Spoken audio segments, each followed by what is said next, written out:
Hello friends, myself Dr. Priyanka and today's topic is do's and don't after scaling. Scaling के बाद हमें क्या करना चाहिए और क्या नहीं करना चाहिए, आज हम उसके बारे में बात करेंगे।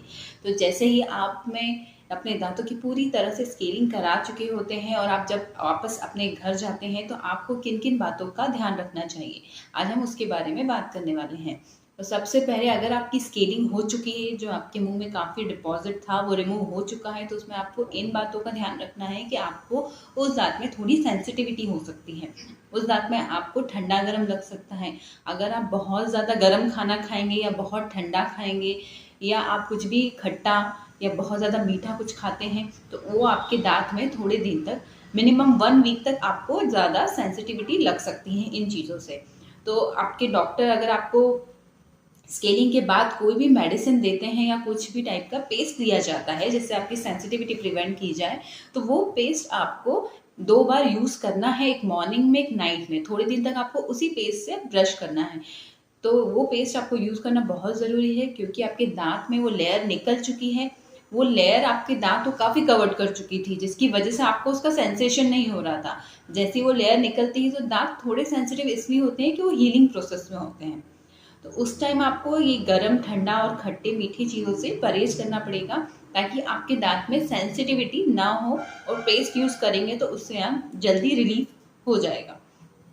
सेकेंड, आफ्टर स्केलिंग के बाद क्या आपको तुरंत जाके घर में कुछ खाना चाहिए? नहीं। अगर आपकी स्केलिंग हो चुकी है तो आपका गम का पोर्शन काफ़ी उस डिपॉजिट की वजह से ऑलरेडी ओपन था, लेकिन वो अब स्केलिंग होने की वजह से वहाँ एक पॉकेट फॉर्मेशन हो चुका है। तो उस पॉकेट में वो काफ़ी कम एरिया जो है अब आपका खाली है। अगर आपने जाते से ही एकदम से कुछ खाया तो उसमें वो डिपॉजिट अगेन थोड़ा आपका खाना फंस सकता है जिससे आपको डिस्कम्फर्ट फील हो सकता है।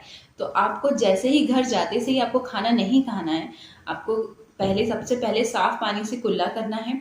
थोड़ी देर गम्स को रिलैक्स होने दीजिए, उसको ऐसे ही छोड़ दीजिए। 1 घंटे के बाद आप नॉर्मल फूड ले सकते हैं जिसमें बहुत ज़्यादा स्पाइसी फूड नहीं होना चाहिए। वो एक नॉर्मल सिंपल फूड लेंगे आप, और फिर उसके बाद हल्के हाथ से ब्रश करके क्लीन करके आप वापस से उस दांत को वैसे छोड़ सकते हैं। Third, good oral hygiene. After scaling के बाद आपको हाइजीन मेंटेन करना बहुत इंपॉर्टेंट है क्योंकि आपके जो गम एरिया है अब वो हीलिंग प्रोसेस स्टार्ट हो चुका है क्योंकि उसके अंदर से वो हार्ड डिपॉजिट निकल गया है। तो अब आपको अपने दांत प्रॉपर क्लीन रखने हैं, अच्छे से ब्रश करना है, लेकिन फोर्सफुली ब्रशिंग नहीं करना है। फोर्सफुली क्योंकि आपके गम्स अभी भी सॉफ्ट हैं। अगर आप जोर से ब्रश करेंगे तो उसमें से ब्लीडिंग हो सकता है। तो आपको जेंटली, स्लाइड और सॉफ्टली एकदम हल्के हाथ से ब्रश करना है, जैसे वो जो भी डिपॉजिट जो आप खा रहे हैं, अब तो कोई डिपॉजिट नहीं है उसमें, लेकिन आप जो खाते हैं वो फूड पार्टिकल्स निकल सके, इसलिए आपको अच्छी ओरल हाइजीन मेंटेन रखना है। फोर्थ, आपको उसके बाद जैसे स्केलिंग होती है उसके 1 वीक तक 2 से 3 बार वार्म वाटर गार्गल करना है जिसमें आप थोड़ा सा नमक मिला सकते हैं, उसमें से हल्का सा उसको अच्छे से मिलाइए और फिर उससे 2 से 3 बार एक दिन में आपको गार्गल करना है, जिससे आपका ब्लड सर्कुलेशन इम्प्रूव होगा, आपके मसूड़े का, आपका जो भी गम एरिया उसको थोड़ा रिलैक्सेशन मिलता है वार्म वाटर गार्गल से, और आपकी गम्स के लिए काफ़ी अच्छा होता है हीलिंग प्रोसेस के लिए।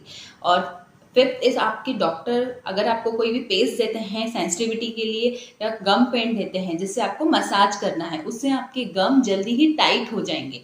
उससे आपके गम में जो पहले जो डिपॉजिट था जिसकी वजह से पॉकेट बन चुकी थी, वो पॉकेट जल्दी क्लोज हो सकती है।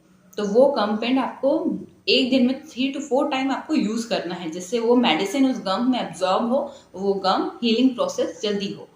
And six is smoking.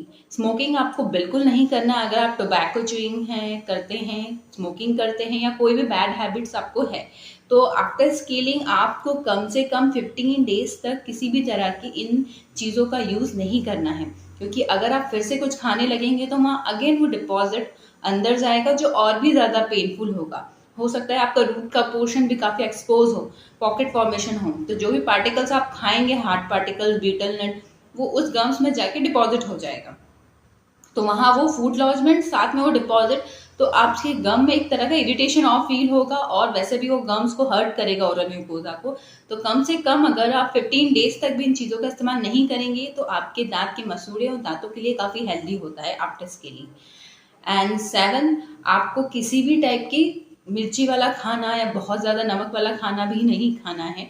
बहुत ज़्यादा स्पाइसी जिसमें बहुत तरह के मसाले होते हैं, ऐसा फूड नहीं लेना है, जिसकी वजह से भी आपके गम्स को नुकसान पहुंचता है।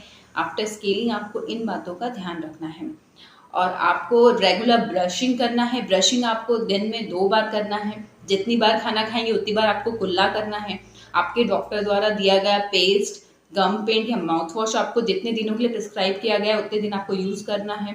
आपको एक दिन में 1 बार फ्लॉसिंग ज़रूर करना है। अगर आपके दांतों में काफ़ी स्पेसिंग है तो आप इंटरडेंटल ब्रश यूज़ कर सकते हैं, लेकिन फ्लॉसिंग, ब्रशिंग, माउथ वॉश, ये सारा ही ओरल हाइजीन आपको प्रॉपर मेंटेन रखना है आफ्टर स्केलिंग। उसके बाद ही आपको उसके आफ्टर स्केलिंग के अच्छे रिजल्ट देखने को मिलेंगे। लेकिन अगर आप इन सब चीज़ों की केयर नहीं करेंगे तो अगेन आपके दांत में डिपॉजिट होना शुरू हो जाएगा।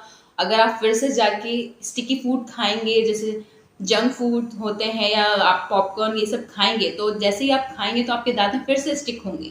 कम से कम 1 वीक तक आप इन सब चीज़ों को अवॉइड करेंगे तो आपके दांतों में फिर से पहले जैसा डिपॉजिट कम से कम होगा और आपके मसूड़े और दांत को हील होने के लिए टाइम मिलेगा। तो ये डूज एंड डोंट्स हैं आफ्टर स्केलिंग, ताकि आप अपने दांत का अच्छे से ख्याल रख पाएँ। Thank you so much. Please like, subscribe and share my channel. And अगर आपके किसी भी तरह की कोई क्वेश्चन है तो आप मुझे कमेंट बॉक्स में लिख सकते हैं। Thank you so much.